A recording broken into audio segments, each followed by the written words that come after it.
Eu quero ler com você João, capítulo de número 8, João 8, versículo 32. João 8, versículo 32.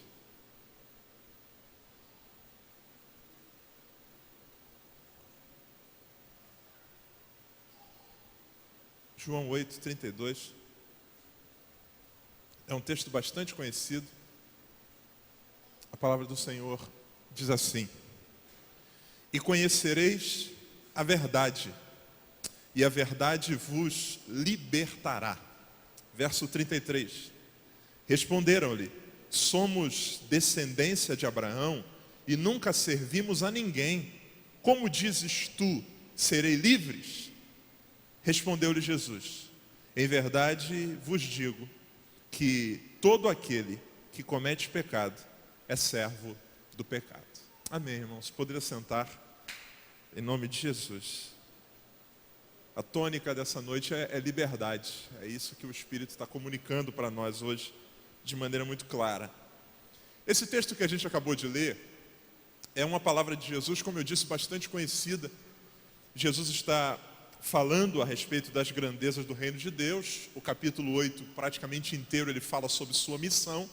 E aí quando chega no versículo de número 32, ele está cercado por um grupo de judeus, dentre eles fariseus, escribas, e ele diz: olha, se vocês conhecerem a verdade vai libertar vocês. Diante dessa declaração, há um movimento. As pessoas olham para ele e dizem: você está mal informado, porque você não está falando para um grupo, para um povo, para um ajuntamento social que tem algemas nas mãos. Nós somos descendência de Abraão. E como tal, nós nunca fomos escravos de ninguém. Jesus então replica essa palavra dizendo a seguinte coisa: olha, tudo bem, mas o que vocês não sabem é que todo aquele que comete pecado se torna escravo do pecado. Jesus e esse grupo de judeus estão falando sobre liberdade em duas dimensões. O primeiro, o grupo de judeus está falando sobre liberdade do ponto de vista físico. Nós não temos nenhuma grade na nossa frente, nós não temos nenhuma algema, não temos nenhum grilhão no pé. Só que Jesus ele vai falar da liberdade do ponto de vista interior. Ele diz: olha, embora vocês não tenham nada que cerceiem vocês aqui, todo aquele que comete pecado, o pecado exerce governo, exerce domínio e vai tornar esse alguém escravo. E é sobre isso que eu queria falar hoje com vocês, do tempo que a gente tem, sobre liberdade. Porque liberdade é muito próximo de uma palavra que às vezes a gente confunde as duas, que é uma coisa chamada independência. Principalmente quando adolescente ou quando jovem, a gente confunde esses dois conceitos. A gente acredita que independência é sinônimo de liberdade. E não é. Independência tem a ver com uma série de fatores externos. Independência tem a ver com a minha capacidade, tem a ver com circunstâncias que me cercam. Por exemplo, eu posso ser alguém que viva sob domínio de meus pais, eles pagam minhas contas, não consigo me gerenciar. De repente eles morrem, eu recebo essa herança. No dia em que isso acontece, eu me torno financeiramente independente, emancipado. Agora eu posso gerenciar, sou eu quem decido o que eu pago, porém, isso não significa que eu me tornei livre. Quando jovem, a gente confunde muito isso. O pai estabelece o horário para chegar em casa, tem uma série de restrições, e o cara pensa: meu Deus, tomara que eu faça logo 18 anos, tomara que eu saia da minha casa, porque eu quero ser livre. Na verdade, a gente está sonhando com independência, porque liberdade não tem a ver com isso. Liberdade não tem a ver com fatores externos. É possível que eu me torne independente, mas ainda assim eu continue sendo alguém preso por uma série de coisas que eu quero conversar hoje aqui com vocês. Então João 8,32, Jesus está dizendo que liberdade não é independência. Os judeus estão dizendo: a gente não serve a ninguém. Jesus diz: ok, vocês podem ser até independentes em alguns níveis, agora livre de verdade vocês não são. Para a gente poder chegar numa linha mais fácil de entendermos, eu quero definir com vocês, trazer uma definição do que vem a ser liberdade. Liberdade é uma vitória em Deus do ser sobre tudo aquilo que apequena, sobre tudo aquilo que pesa, sobre tudo aquilo que aprisiona e sobre tudo aquilo que limita. Vou repetir. Liberdade é uma vitória em Deus. Observe, não é um conjunto de fatores, é uma vitória em Deus, do ser. Não é da minha conta bancária, não é do meu time, não é do meu grupo, não é da minha família, é do meu ser, sobre tudo aquilo que apequena, sobre tudo aquilo que pesa, sobre tudo aquilo que limita e sobre tudo aquilo que aprisiona. A gente poderia falar de mais coisas, mas por causa do tempo vamos ficar com essas 4. Primeiro, liberdade é uma vitória do ser sobre tudo aquilo que apequena. Se existe uma das coisas que mais nos apequena e nos torna reféns, é uma coisa chamada medo. O medo tem a capacidade de nos apequenar. Os espaços em que a gente vive e também o nosso interior. A gente vê isso muito claramente no mundo em que a gente está inserido. Os espaços se tornando cada vez mais restritos, pequenos, a gente se sentindo cada vez mais compactado por causa do medo. Basta a gente olhar para as configurações das nossas casas. Onde a gente poderia ter, de repente, uma vista muito bonita, por causa do medo a gente constrói um muro. Onde a gente poderia ter, de repente, uma árvore, por causa do medo a gente põe uma cerca elétrica. Onde a gente poderia até ter uma ventilação, a gente fecha com grades, com vidros, com blindados. E isso vai fazendo com que cada vez mais a gente vá se apequenando, os espaços vão se tornando restritos. E aí, embora a gente até desfrute de independência, o medo faz com que a gente vá se apequenando. Medo é algo terrível e nos torna reféns. Em diversos níveis, em diversas áreas. Augusto Cury, ele tem uma frase interessante, ele diz que nós falharemos 100% das vezes que não tentarmos. O medo cria em nós a ideia e a visão de que a circunstância é maior do que nós e por isso a gente precisa recuar, a gente precisa se apequenar. Em nome de Jesus, em Deus, nós podemos ser livres do medo. Em Deus, a gente pode desfrutar de uma vitória sobre isso. Porque existem pessoas que, embora sejam, como eu disse, independentes, o medo a cerceou. 5, 6 anos antes de eu ir embora do Rio de Janeiro, eu trabalhei numa empresa que a gente fazia consultoria em algumas empresas de um determinado segmento, de um determinado ramo. E havia uma estilista que era muito conceituada na época, e eu fui trabalhar para ela, passando um período na empresa dela, realizando algum tipo de serviço. E aquela mulher vivia um quadro caótico de medo. Terrível. Trancada dentro da sala, para você entrar era um tremendo ritual. Pelo menos uma vez por semana ela ficava dentro de casa porque ela acreditava que aquele dia era um dia perigoso para sair na rua.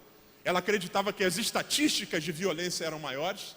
Aquele medo se potencializou de uma maneira que virou quase uma síndrome do pânico. Aquela mulher que tinha independência financeira e em diversos níveis, ela se tornou um ser pequeno e acanhado. E quantas vezes nós não somos assim? Temos medo de não correspondermos às expectativas dos outros. E isso faz com que a gente vá se fechando. A gente ouviu de Deus que tem uma chamada, a gente ouviu de Deus que tem uma possibilidade nova, a gente ouviu de Deus que é uma porta aberta diante de nós, mas por medo de chegar lá e não corresponder às expectativas, a gente recua e a gente vai se fechando e se apequenando. Medo de se frustrar. Quanta gente que se feriu em relacionamentos e se apequenou. Medo. Ah, pastor, medo de que aquilo não aconteça de novo.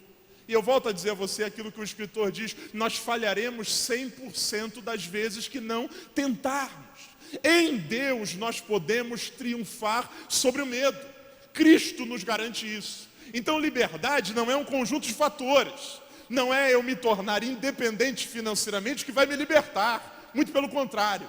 Eu preciso em Deus buscar vitória para ser livre. E a primeira vitória é sobre o medo. Segundo, liberdade é uma vitória do ser em Deus sobre tudo aquilo que é pequena. Segundo, sobre tudo aquilo que pesa. Existe uma coisa que nos torna refém, irmãos, que é uma coisa chamada, vou usar um coletivo, marcas do passado. Para você entender, eu compararia o medo como grades invisíveis e eu compararia as marcas do passado como, você já viu naqueles desenhos e filmes antigos, o prisioneiro ele não está dentro de uma grade, ele está dentro de um ambiente mais amplo, só que ele tem uma bola de ferro presa no pé. Qual é o objetivo daquela bola de ferro? O objetivo daquela bola de ferro é limitar o andar dele. Ele não tem uma grade 3x3, não tem um cubículo, ele está num espaço mais amplo, mas aquilo o impede de caminhar, vai arrastando aquilo. Marcas do passado fazem isso conosco, nos tornam reféns. A gente até tem vontade de avançar, mas é como se aquilo estivesse nos agarrando e nos prendendo. E ouça o que eu vou dizer a você, algumas vezes, ou na maioria das vezes, elas são invisíveis. Existem pessoas que acreditam que a gente até está andando muito rápido, só que a gente sabe que a gente poderia estar muito mais além. Mas essas marcas vão prendendo, vão limitando a gente. Existem pessoas que até estão, de alguma maneira, progredindo, mas essa progressão está sendo puxada por isso. Gente cujo sucesso não é um sucesso para si, esse sucesso é uma resposta para alguém. Gente que diz assim, quer saber, eu vou vencer na vida para esfregar na cara do meu pai. Ele vai ver que eu vou chegar lá naquele lugar, ele vai ver. Ele vai ver, eu vou conseguir isso e todo mundo vai ver. E aí sabe o que acontece? A gente tem a sensação de que a gente está avançando, só que esse peso dessa resposta para alguém faz com que o nosso andar seja limitado. Marcas do passado, traumas, temores, angústia, raízes de amargura, que vão nos tornando reféns. A gente não tem nenhuma grade que nos cerca. A gente tem um mundo de possibilidades para conquistar, mas esse negócio vem todos os dias nos aprisionando.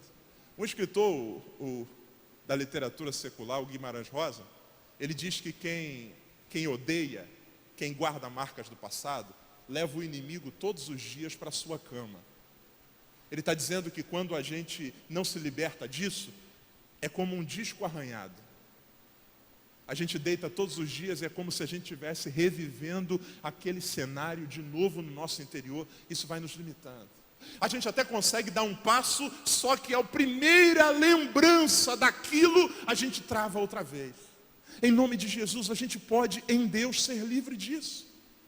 Terceiro, liberdade é uma vitória do ser em Deus sobre tudo aquilo que nos apequena, sobre tudo aquilo que nos pesa e sobre tudo aquilo que nos limita. Quer ver uma das coisas que nos limita, irmãos? Uma coisinha chamada mentira. Mentira é uma prisão limitadora do ser. A mentira, embora num primeiro momento pareça uma alternativa para a liberdade, porque a proposta da mentira sempre é nos tirar de uma situação mais fácil, ela cria grades invisíveis que vão nos acompanhando onde quer que a gente vá. Uma coisa que a gente mentiu, enganou há 10, 15 anos atrás. Estive aqui em Bom Sucesso, fiz uma coisa ruim, menti, enganei. Daqui a 10 anos, lá no Paraná, onde eu estou, alguém chega e diz assim, ô Jorge, tudo bem? Tudo bem, rapaz, estive em Bom Sucesso, fiquei espantado com o que eu ouvi de você. 10 anos depois, o coração acelera, as pernas tremem, a mão começa a suar. É como se a gente fosse tomado por uma grade de novo. A vontade que dá é abrir um buraco para sumir. 10 anos depois, aquilo ainda está vivo dentro de nós.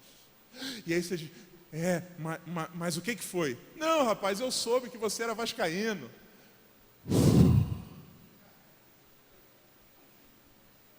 Isso dura até o próximo encontro. Isso dura até alguém pegar o celular. Oh, meu... Mentira nos aprisiona. Parece ser um salto para a liberdade. A situação está complicada. Se eu mentir, eu sou catapultado para fora dela. Agora, a gente não pode se enganar. Grades invisíveis vão nos perseguir durante todo o tempo. Liberdade é uma vitória em Deus do ser sobre tudo aquilo que é pequena, sobre tudo aquilo que pesa, sobre tudo aquilo que limita e sobre tudo aquilo que aprisiona. Se existe uma das coisas que nos torna reféns, irmãos, é uma coisa chamada vício. Vício é algo que aprisiona e encarcera a nossa alma. Vício normalmente começa como uma brincadeira para provar nossa liberdade. Eu sou tão livre, mas tão livre que eu posso fazer isso. Só que a brincadeira para provar a liberdade acaba virando uma prisão que nos toma de maneira absurda.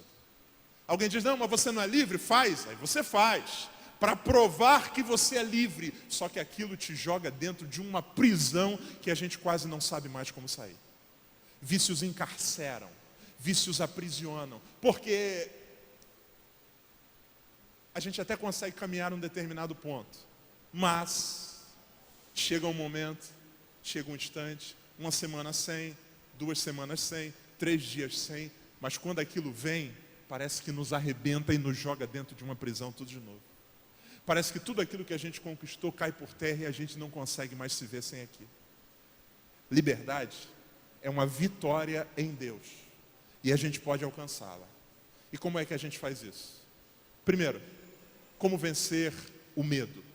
Ouça o que eu vou dizer a você. Medo não se vence, ou melhor, o oposto de medo não é coragem. Coragem é antônimo e não antídoto. O que é um antônimo? Um antônimo é algo que nega alguma coisa. O que é um antídoto? O antídoto é aquilo que combate, que elimina, que dificulta ou que minimiza a ação. Coragem é antídoto. Coragem se equilibra com o medo numa relação de enquanto um cresce, o outro diminui. A coragem não faz com que o medo saia. A coragem faz com que ele de alguma maneira seja atenuado e a gente vai. Biblicamente falando, existe uma coisa que é antídoto contra o medo. 1 João 4,18, a Bíblia diz assim: o verdadeiro amor lança fora todo o medo. Medo não se vence com coragem. Medo se vence com a certeza de que sou amado. Daniel capítulo 5, a Bíblia diz que Daniel está diante do novo, tendo uma visão de coisas que são muito pesadas para ele, ele cai por terra. Quando de repente ele é despertado por um anjo, e o anjo traz uma palavra para Daniel. E a palavra é a seguinte: não temas, porque tu és homem muito amado. O anjo está injetando nele não coragem. Levanta, meu filho, coragem, vamos para cima, vamos vencer, sacode a poeira. Não, o anjo diz assim: fica tranquilo, porque você é amado. E a Bíblia diz que Daniel se põe em pé. A gente consegue vencer o medo a partir do momento que a gente se percebe amado. A Bíblia diz que o verdadeiro amor lança fora o medo. De onde que vem o medo? Onde é que é a primeira vez que o medo aparece na Bíblia, irmão? Gênesis 3. A Bíblia diz que o homem peca, o homem se sente ou se percebe nu, e ele diz a Deus: eu tive medo. Eu tive medo do teu juízo, eu tive medo de que tu me visse nu, eu tive medo da tua censura, eu tive medo da tua voz, eu tive medo de que o Senhor me procurava, e por isso eu criei uma cobertura para mim aqui. Ouça com muita atenção. Vitória sobre o medo é a certeza de que a gente é amado. Todas as vezes que a gente tiver medo do nosso desempenho, e o mundo diz isso para nós o tempo inteiro, você precisa ser o melhor de todos. Você precisa manter o mesmo corpo depois de 20 anos. Você precisa ter a mesma... Você precisa. Desempenho, vai. Isso vai fazendo com que a gente tema. Ouça, todas as vezes que o medo bater a sua porta, que você tiver medo do seu desempenho, saiba que Deus o ama independente do seu desempenho. Deus o ama independente da nossa constituição. Deus nos ama, o amor de Deus por nós é incondicional. E quando a gente consegue se ver amado por Deus, o medo é lançado fora, irmãos. Um homem que se sente amado por sua esposa, ele se torna um gigante. Uma mulher que se sente amada por seu marido, a autoestima vai lá em cima. O que vence o medo é o amor, não é coragem. Quando a gente se enxerga como alguém amado por Deus, a gente consegue avançar. Não deixe que o medo te apequene. Não deixa que o diabo trabalhe na tua autoestima, querendo te derrubar, dizendo que você não é nada, em nome de Jesus. A Bíblia diz que o que lança fora o medo é o verdadeiro amor, e o Senhor nos ama. E isso é motivo para a gente se levantar. Isso é motivo para a gente se pôr de pé. Eu não sei o que tem pela frente, mas eu sei que na minha vida há de se cumprir o que ele disse ao profeta Isaías. Eu irei adiante de ti, despedaçarei os ferrolhos de bronze, quebrarei as portas de ferro. O Senhor nos ama, irmãos. Isso é fundamental. Isso enche o nosso coração de alegria, de vida, de vigor, de prazer, porque o mundo que nos cerca é cruel. É cruel. E se a gente bobear, a gente entra nessa neura de achar que a gente pode vencer pelos nossos meios. Não. A Bíblia diz que se o Senhor não guardar a casa, em vão vigiam os que aguardam. Se o Senhor não edificar a cidade, em vão vigiam os que edificam. Agora, aos seus amados, a quem sabe que é amado por Ele, pode dormir, que Ele dá enquanto dorme. Creia que Deus o ama. E por ser amado por Deus, seja livre do medo em nome de Jesus. Seja livre do medo. O Senhor não nos despreza por causa do nosso desempenho. Muito pelo contrário. A Bíblia diz que Ele conhece a nossa estrutura e sabe que somos pó. E ainda assim o seu amor se manifesta por nós, irmãos. Liberdade é uma vitória do ser sobre o medo. E a gente só consegue vencer quando a gente se percebe amado por Deus. Segundo, é uma vitória do ser sobre aquilo que pesa, sobre as marcas do passado. Como é que a gente vence as marcas do passado, irmãos? Perdão. Não existe outro meio. Não existe outro caminho, a não ser perdão. Perdão é o sepultamento disso. Perdão é deixar lá atrás aquilo que precisa ficar lá atrás. Abri conta a história de um camarada chamado José, um grande homem de Deus, lá do livro de Gênesis. José tem uma história marcada por muitas lutas e muitos conflitos. Mas José é alguém que é livre, sem ser independente. Sabe qual foi o lugar mais perigoso onde José esteve durante toda a sua vida? O lugar mais perigoso por onde José passou não foi pela cova onde os irmãos o lançaram.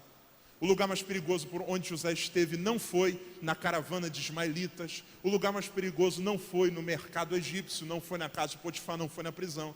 O lugar mais perigoso onde José esteve foi no trono.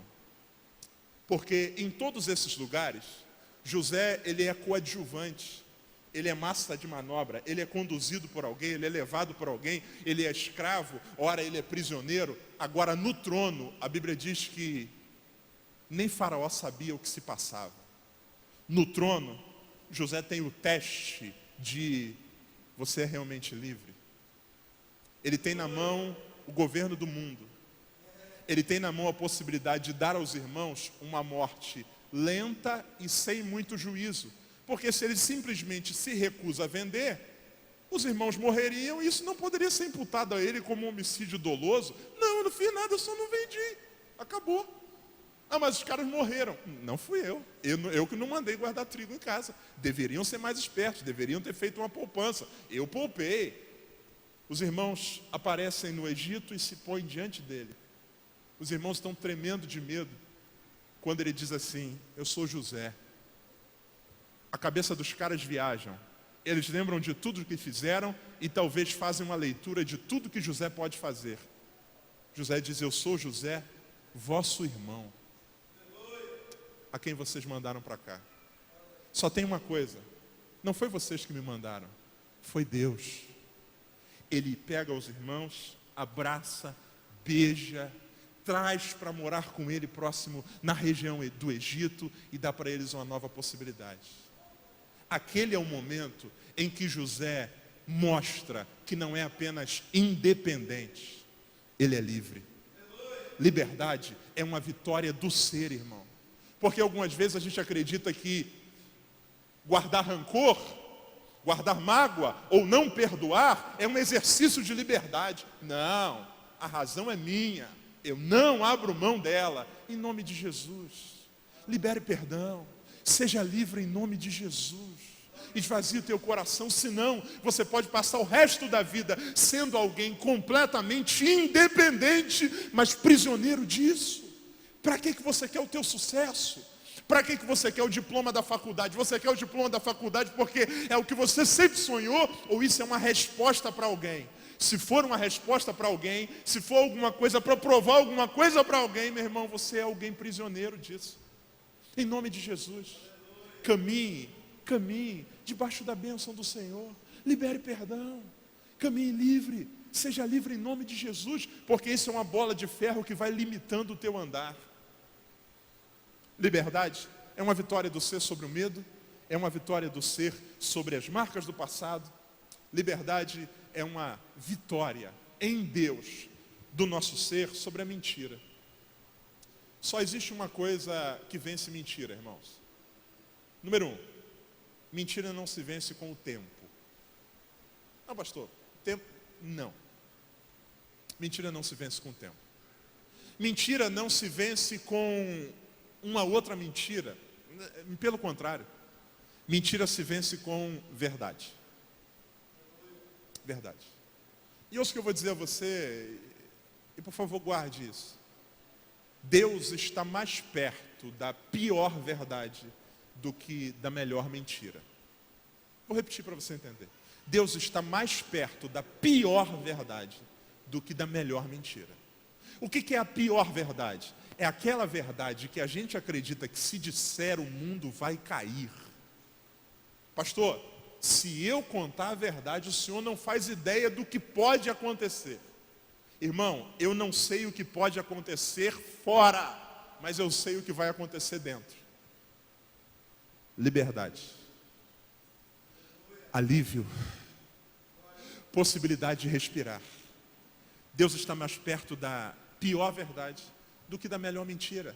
Sabe qual é a melhor mentira? É aquela que a gente elabora, que vai se mantendo durante anos, que não há, a gente acredita que fez o crime perfeito, que conseguiu retirar todas aquilo que poderia ser encontrado. Você lembra do encontro de Jesus, do Evangelho de João, capítulo 4, com a mulher samaritana?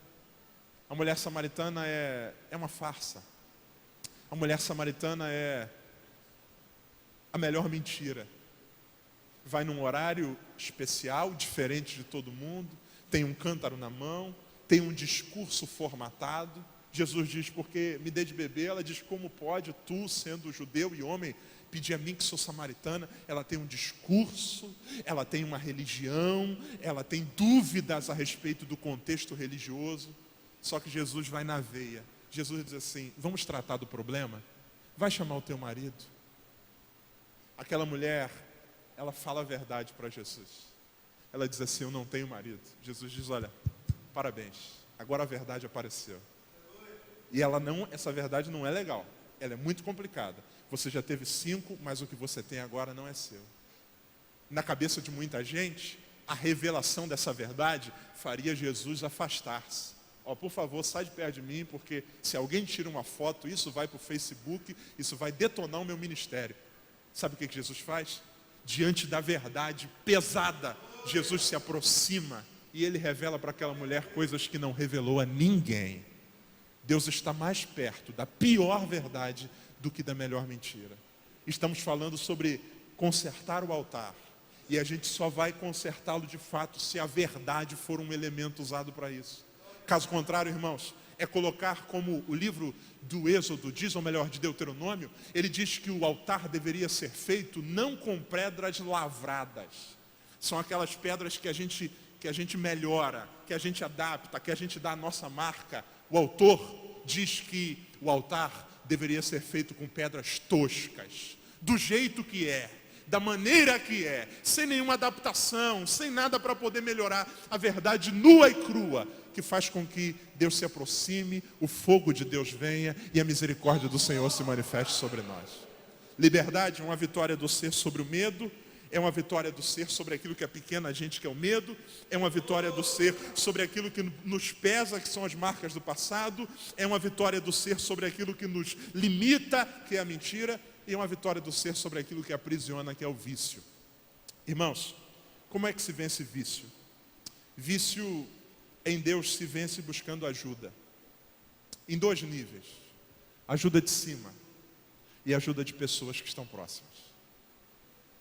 Muitas vezes nós acreditamos, igual naqueles filmes que a gente vê, que o cara está preso por uma algema, aí ele vai num determinado lugar e ele quebra sozinho. E quantas vezes a gente acredita que a gente vai ser livre assim? Pastor, posso sozinho. Se eu arrumar uma chave, eu dou uma de MacGyver e eu abro isso aqui. Se a gente for sincero com a gente vai admitir que muitas vezes já tentamos fazer isso. Quem é preso a algum tipo de vício É possível que já tenha feito até despedida do vício. Não, hoje é a última vez, eu vou fazer direito para nunca mais. E a gente acredita que pode vencer essa batalha sozinho. A gente precisa de ajuda. Ajuda do Senhor. Pedir a Ele que venha e que rompa os nossos grilhões. O vício é aquele que quer tomar o trono, que quer tomar o lugar no coração. O vício talvez possa ser simbolizado por um camarada chamado Absalão, que vai sorrateiramente circundando as coisas, apaixonando as coisas, só que o objetivo dele é ocupar o lugar do rei, é tomar o lugar. Sabe como é que a Bíblia diz que Absalão morreu? Absalão morreu, o texto de 2 Samuel capítulo 28, diz que ele morreu entre o céu e a terra. Preso pelos cabelos, o escritor diz que entre o céu e a terra. Para mim, isso diz muita coisa. Esse texto talvez diga para mim que Absalão não se vence na terra. Não é apenas uma decisão minha. A partir de hoje, nunca mais. Eu sou forte, deixa comigo. Não. Absalão não se vence só no céu. Não é um assunto só de Deus. Senhor, está na tua mão. Absalão se vence entre o céu e a terra. Nesse encontro bendito onde eu decido e eu peço a Deus que me ajude. Onde eu sei que o Senhor quer e eu também quero. Elevado entre o céu e a terra, ele pode ser vencido e o trono é devolvido ao rei.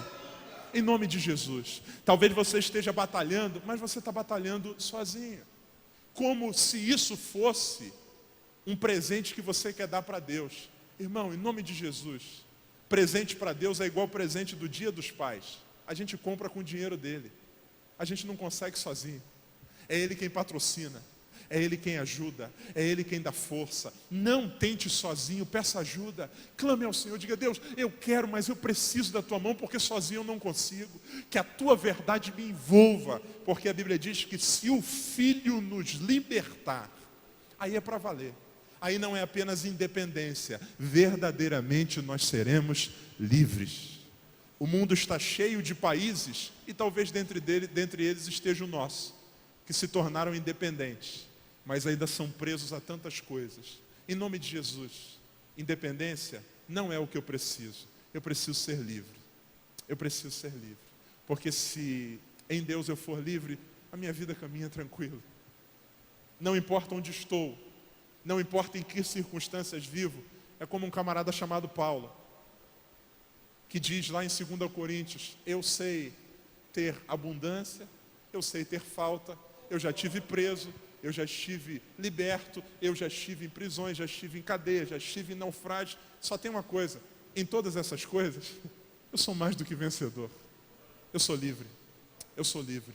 Não me interessa ser independente. Prenderam Paulo e jogaram dentro de uma masmorra, acreditando que com aquilo ele seria preso. Ele diz: olha, eu até estou preso fisicamente, mas o evangelho não está. A guarda pretoriana toda já me ouviu. Em Deus eu sou livre. Livre do medo, livre da culpa, livre da mentira, livre do vício. O que é que tem apequenado você, aprisionado você? Talvez as pessoas olhem para você e acreditem que você é a pessoa mais emancipada do mundo. Poxa, queria ser igual você. Você é uma pessoa tão solta. Só que só a gente sabe quantas amarras estão nos prendendo. Em nome de Jesus. Essa é uma noite em que Deus nos chamou para a liberdade. A Bíblia diz que foi para a liberdade que Cristo nos libertou. E que seja assim essa noite em nome de Jesus. Amém? Eu quero, em nome de Jesus, pedir a você que guarde no teu coração isso. O pastor vai orar por esse propósito dessa campanha em Cristo Jesus. Lembre-se, liberdade e independência são coisas distintas. Pastor, eu sei que o dia que eu me formar eu vou ser livre. Não. Pastor, eu sei que o dia que eu tiver meu carro, aí eu vou ser livre. Não. Pastor, o dia que eu tiver minha casa, pastor, o dia que eu casar. Quanta gente que casou e arrasta traumas dos pais e está reproduzindo isso dentro da família. Liberdade é uma vitória que em Deus a gente pode alcançar em nome de Jesus. Amém?